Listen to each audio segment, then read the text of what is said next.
Good morning.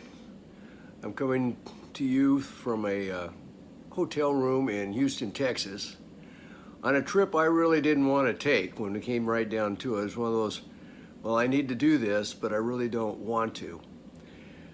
But as I got here and got some distance back to Sonoma, I realized God always has a plan, and that God's plan is a good plan. And for me to trust and to let go of my control and trust that God is doing the work that needs to be done.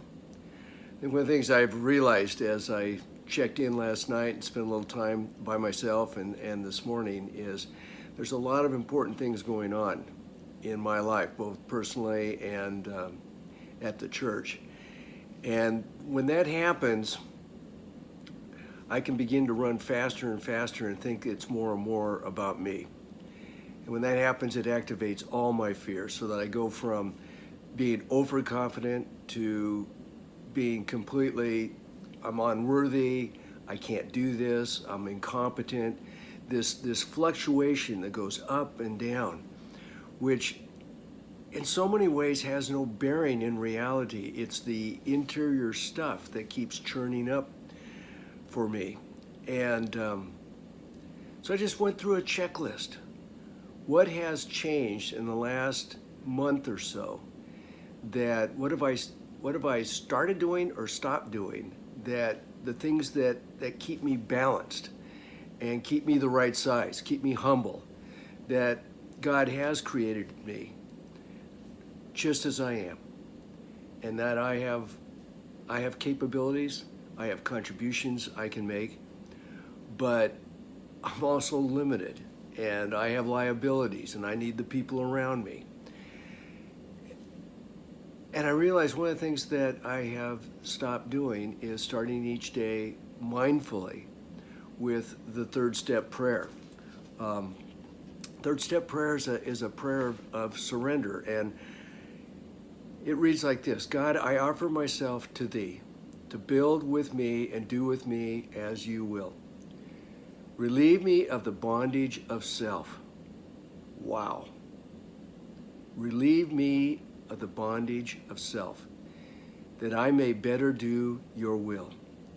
Take away my difficulties, that victory over them may bear witness to those I would help of your power, your love, and your way of life. May I do thy will always. Or maybe, may I do thy will today. But relieve me from the bondage of self. The bondage of self has never served me well. And unfortunately, it usually takes pain to wake me back up to how I've drifted off course. I'm going to be doing a wedding this Saturday, and one of the things that we give couples is we always give them a compass. And we tell them, you know, in life, you're going to come to forks in the road. And sometimes the forks look very similar. And you'll go to the right when maybe the road really was to the left, or vice versa.